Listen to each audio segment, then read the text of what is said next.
a dead calm sea, and Lord Jim has an act of cowardice during this dead calm sea that haunts him for the rest of his life. And Richard Brooks, who made the movie, turned it into a storm at sea. Can you imagine the vulgarity of a mind like that? If I was police commissioner of the world, I would put Richard Brooks in jail for what he did to Lord Jim.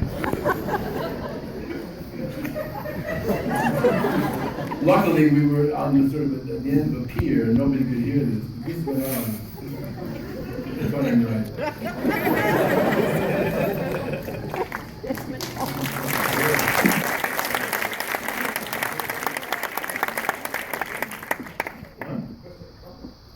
Come back.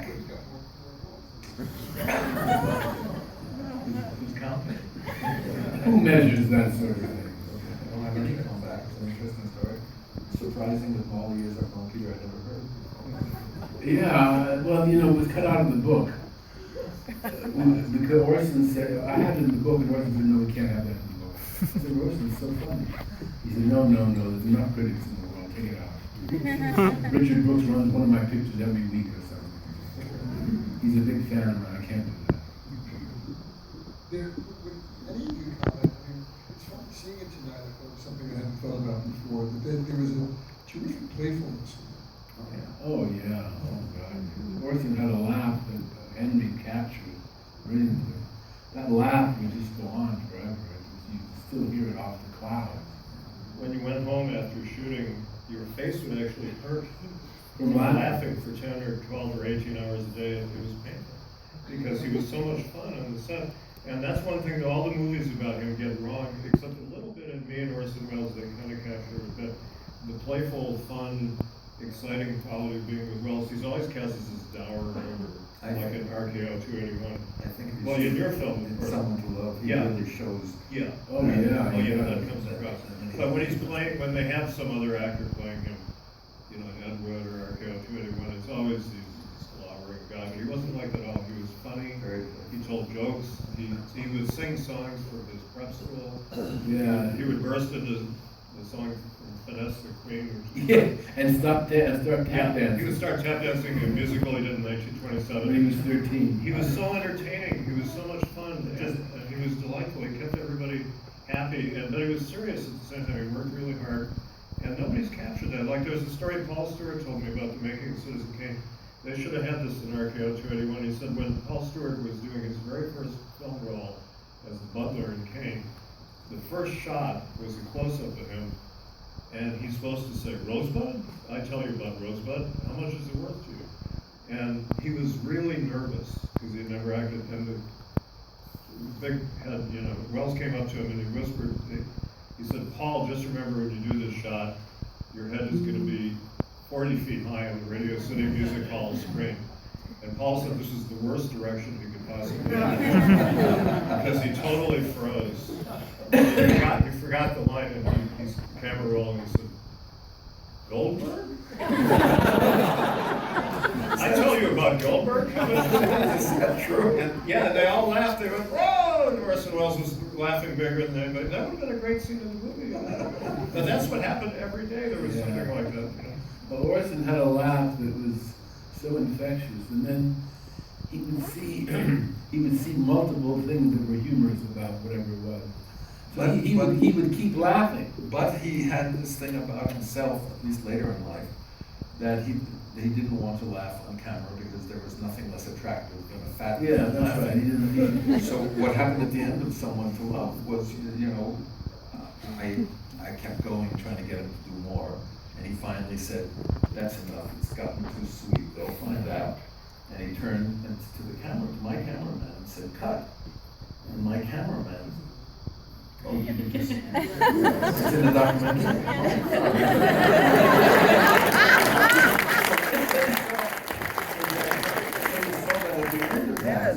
He thinks it's off, though I've gone back and switched on the camera. It can't be on because nobody shot it. My saying to my cameraman, "What the fuck's wrong with you?" And Orson Welles told me to cut out your cut. It's all in the car. We did the August 8th, we did the memorial service for Wells in 1985 at the Directors Guild. Peter was the host. Henry did the final speech, and he ended with that clip, and it was, people were crying. You know, the shot of Wells laughing, and then when you cut the sound off, it's beautiful, you know, because it's just, you know, you just see it. But he really did have this thought, you have to strike him, because he did believe fattened people should not laugh on screen. He was just very intent to the heart. He had a laugh that he would keep laughing, and sometimes way beyond where you thought it was funny. But you didn't want to stop laughing because he was still laughing, so you kind of kept laughing, even though you weren't that amused anymore. But oh, it just kept going. Orson would just keep going, and that's why you get your yellow sore in the mouth. But he was also extremely funny.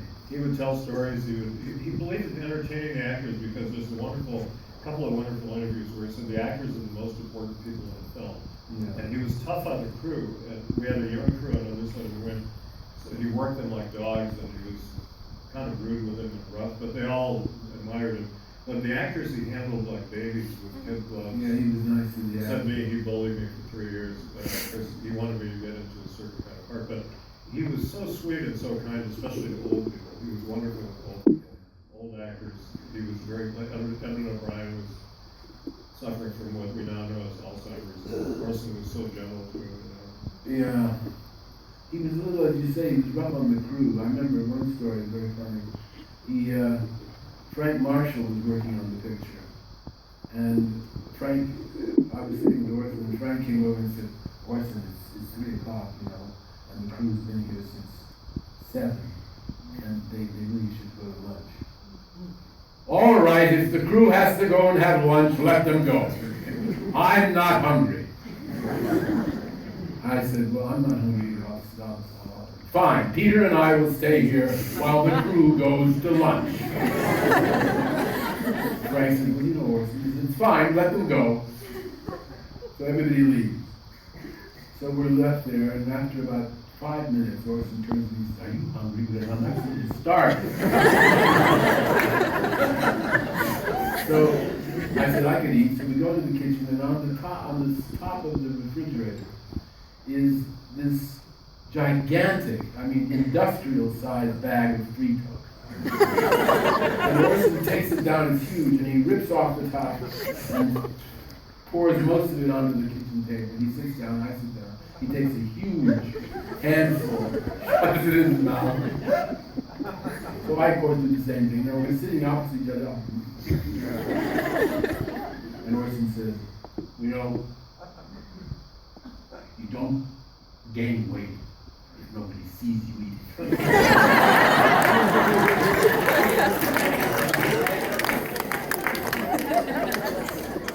I was just in Spain, and we went to the town where they shot a lot of Times of Midnight, and talking to local people, and they had a little town square with a restaurant nearby where they would cater the meals for the crew. And they had a big table out in the square, and what they would do is everybody would eat, and then they'd clear the table, and Orson would climb up on the table and take a nap. And for like an hour and a half, whatever it was, and they would all just kind of tiptoe around it.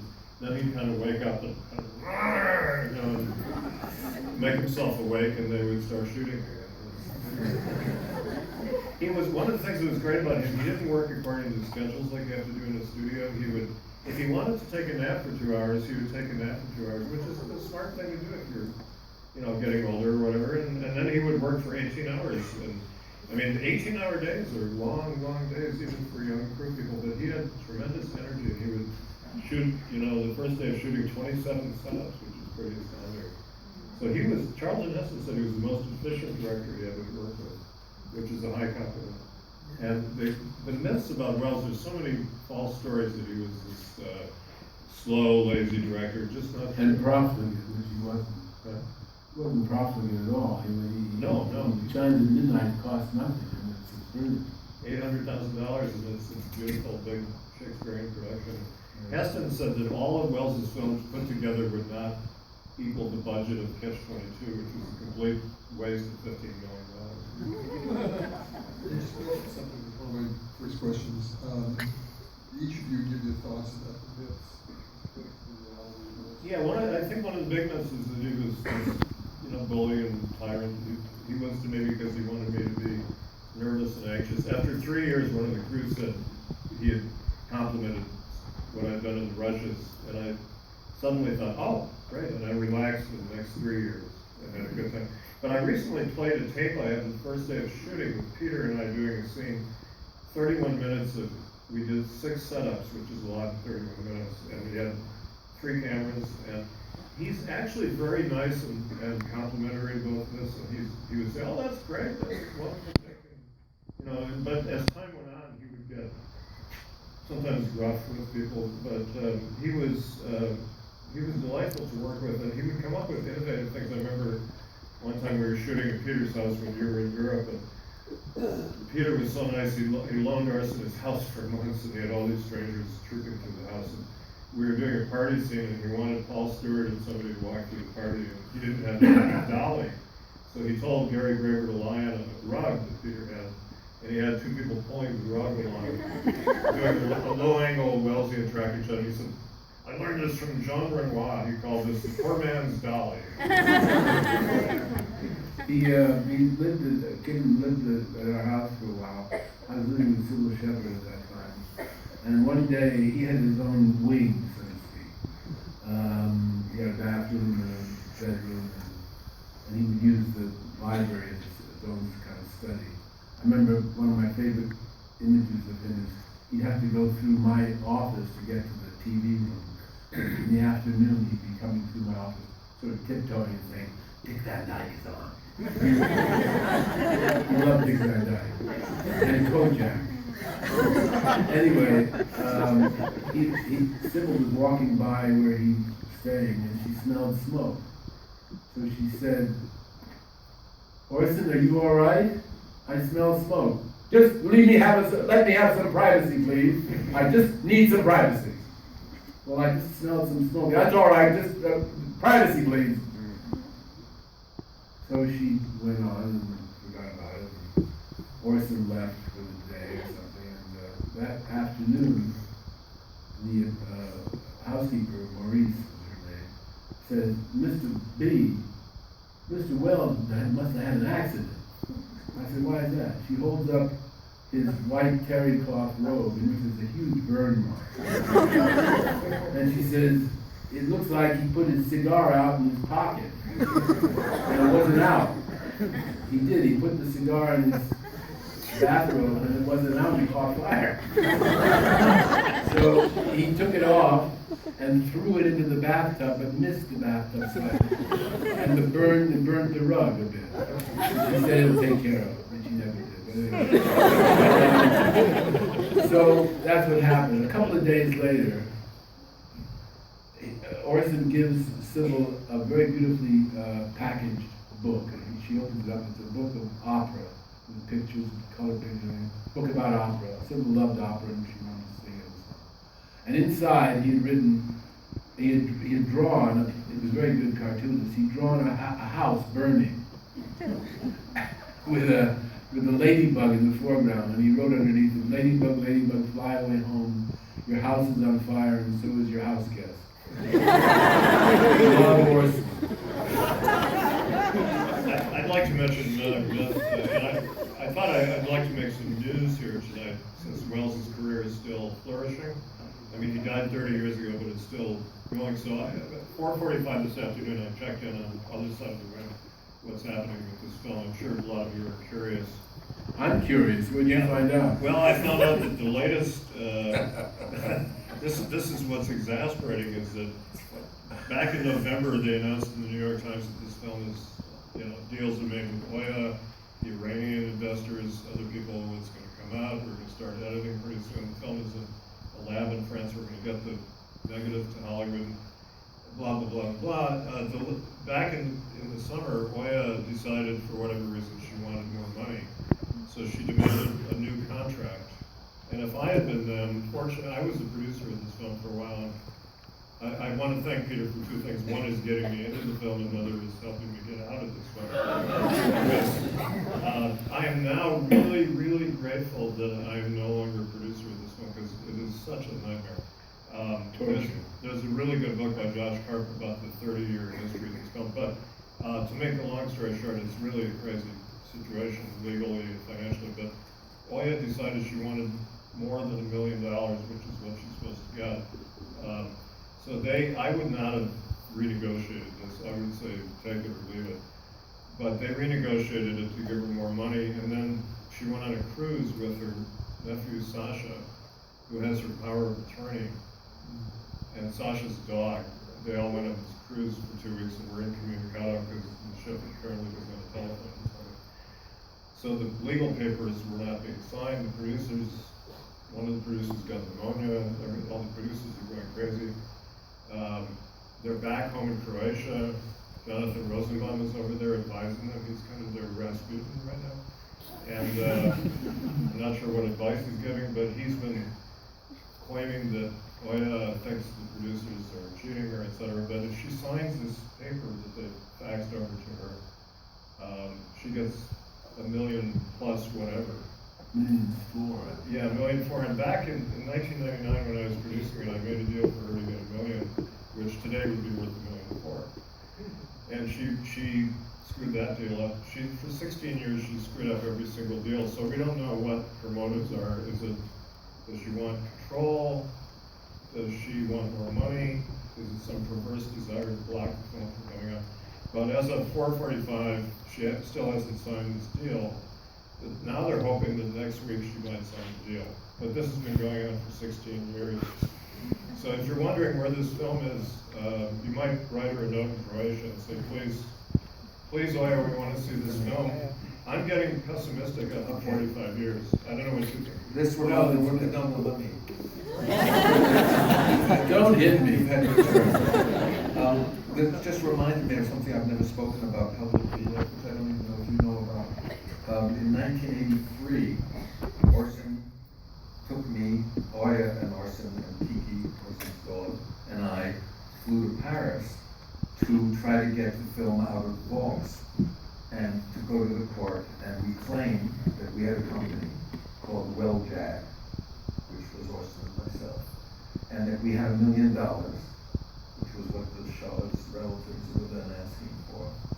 And if they would release the negatives, and we went actually to court, we testified, lying to the French courts about a company that didn't really exist and about money we didn't have to buy this whole thing. And I don't know if you know about this, because it's never written in any of these books, but it worked as far as we thought, because the verdict came down, we sat there, and the judge said, it looks like everything's solved, and everything's going to be solved. We came back to America to discover that then, again, these problems had taken place, and all that we knew was that Oya had spoken to somebody afterwards, and I don't know what that was about, I've never found out. But apparently, she, at that point, managed to somehow stop it, and I never understood the intention. Yeah. Since she Nobody really knows. Yeah. Boucherie's lawyer said, we've concluded that this woman doesn't want to make a deal for this film. This is in 2007, that we've tried everything to Do you know from what point of view she doesn't want to? I don't know what the reason You is. see her, right? You Hear her, maybe. I haven't spoken to her in a while. She got angry with me at one point, and then we sort of made up, and then I haven't spoken to her for a while. Did you know we went to Paris and actually had No, I didn't know a that. session with those judges in those No, I didn't know that. and lied to them about Jag? That's good. I think it's a statute of limitations anyway, I'm on American soil. They won't do that. But we had this whole thing, and it was okay. The judge finally, they said, Yeah, she's fouled up a lot. Why? What is the I don't know. There's a psychological problem, perhaps. That once she lets go of it, she doesn't have it anymore.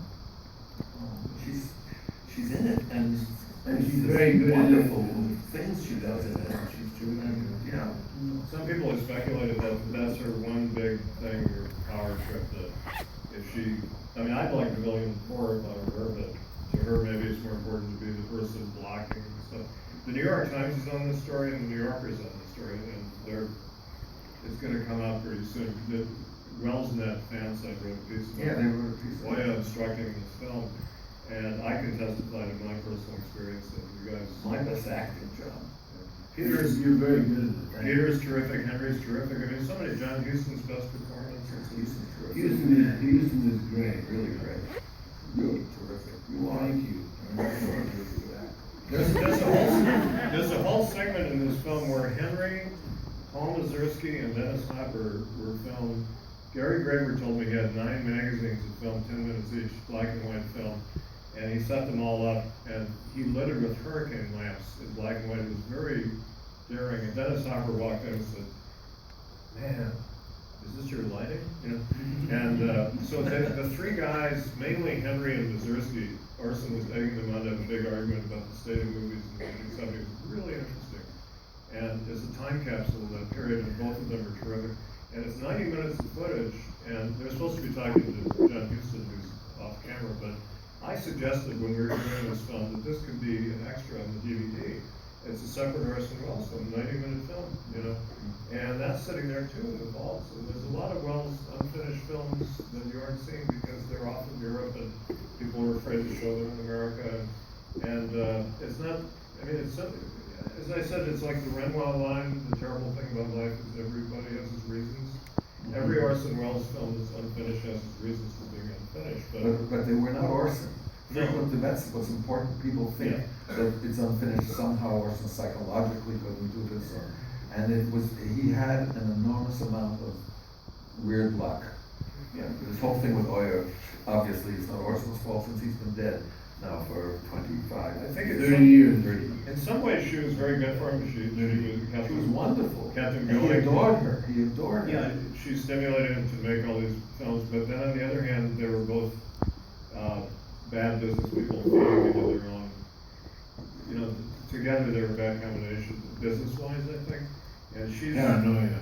Boy, he loved her. every time somebody comes to her with $1 million or whatever, she thinks, how can I get it up to $1.5 million? Which is a bad way to do business because it turns people off. This has happened over and over again. I had the same thing happen on 3 different movies. When Whitey and I were doing Richard Film. The script was great. Richard was married twice to this hell of a woman, Jennifer Reed. And she just, Yeah, sure. Yeah. and she just found every word. Yeah. It's a tragedy because all these people, and there's 3 of us here working on Blue Race, one of the crew guys is here tonight, and you know, all of us put our heart and soul into this film for almost nothing. I never got paid. We were all doing it for years just for Orson, and Gary Graver, it's tragic, he gave his whole life to it, he died. And it's not, the world should see this film. It's 19 hours of footage sitting in a vault in Paris, and at some point it'll be thrown away or it'll rot or something. It's a tragedy, really. Yeah, well, I think it'll see the light of day soon, I hope. You think so? Well, I think so. I think so, yeah. I know it's kind of not politically correct to say this, but what will see the light of day? Since he didn't make the film, he made pieces of film. There is so much that somebody has to decide in order to put this thing together. Yeah, but luckily I there's a know lot about of the notes. notes. I know about the note, yes. But And there's I've notes, seen and there's also the way he cut certain sequences. so you feel that you would know how to put it Well, I together? think we can. Because I used to hear that you were putting it together. Well, I'm going to supervise it. So what's happening? Nothing, you can't get through the footage. But it is supervisable, you feel it all? Oh, yeah. Yeah, because, Without shooting other no, material? you don't need to shoot anything. Wow. There's some CGI work. Wow. Orson- It looks to me from all those pieces that I've seen, you know, that they put Yeah. for a while, it was running on the internet and so on. It's sort of incomprehensible how it could be put together. Well, it can be put together, it can be done, it's just, it won't be Orson's exactly the way he would have done it, because nobody can be Orson. But we have enough, he cut about 40 minutes of material, and the way he cut it is quite clear that he wants the whole movie to be like that. So he also picked takes in many cases, or he had an unusual way of taking the same line from a number of different takes, running them together, and then He viewed part of one, but there's a lot of notes and a lot of indications. So if you feel if you were just given enough of the money, you could simply put it together with an editor in the way that Orson intended. I think we'd get it close. Close. That's great. That's fascinating. No, I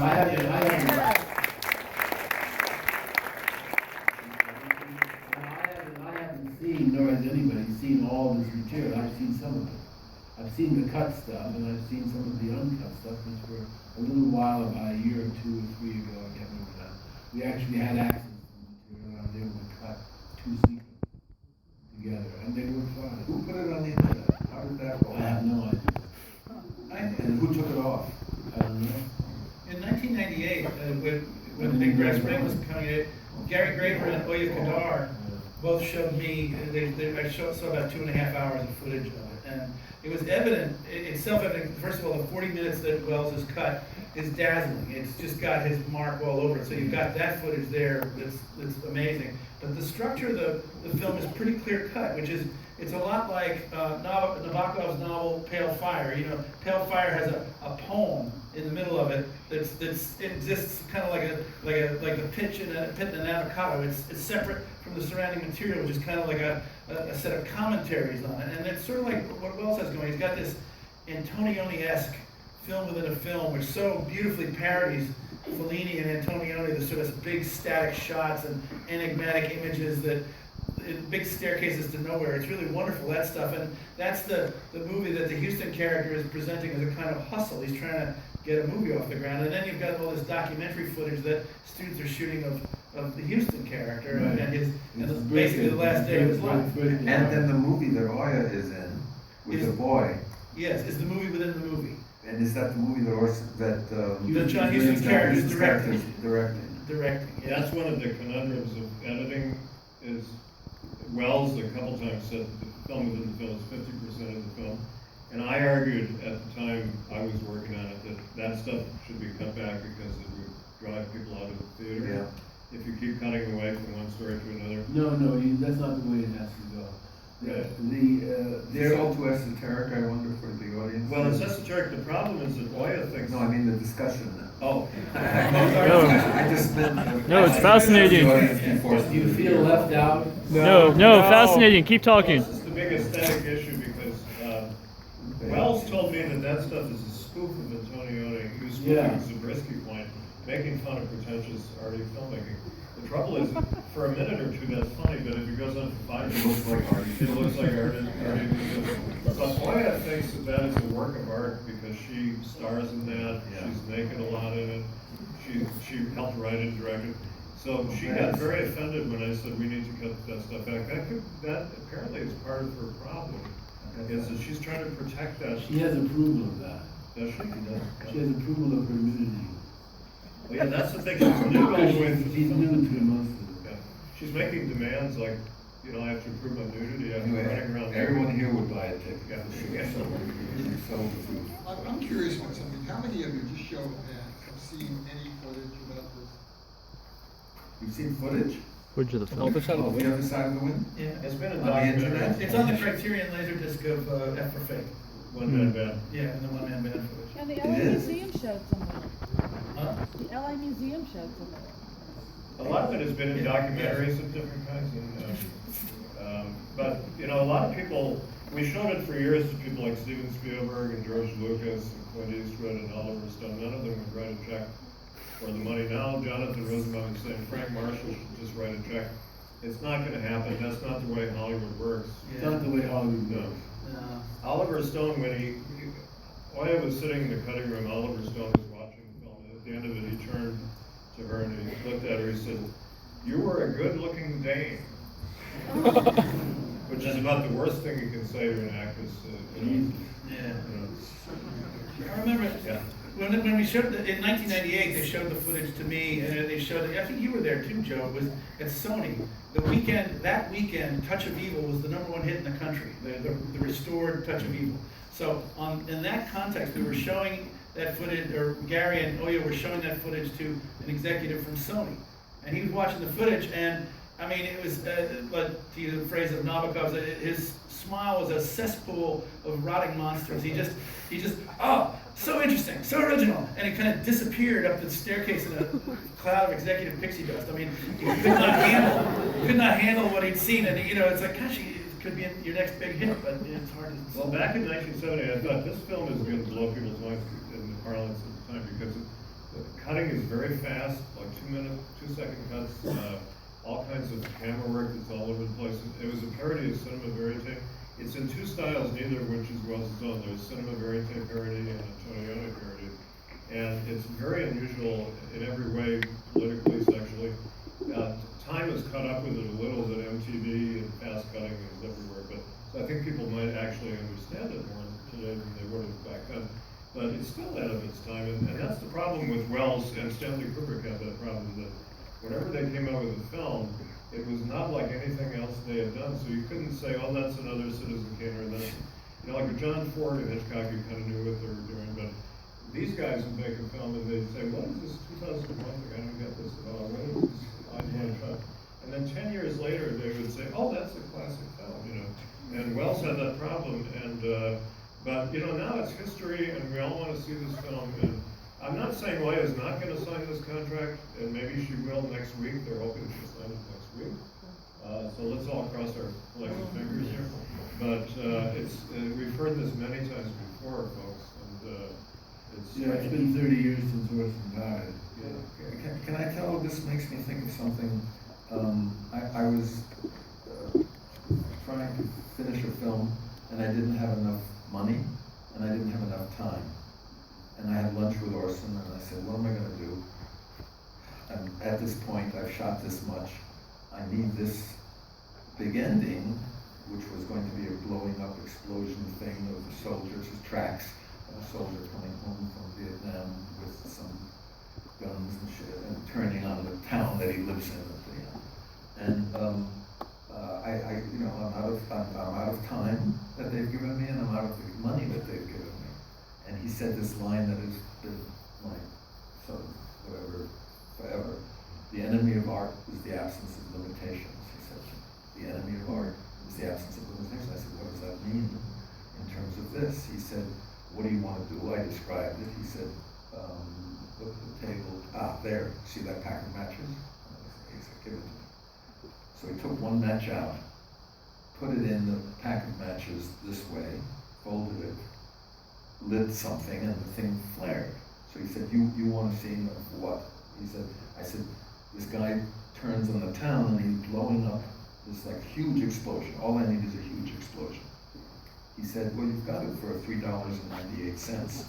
He said, pack of matches, you do that, you do have the camera go into it as it explodes, and you will do the sound effects, whatever sound effects you find in the library, and if you shoot it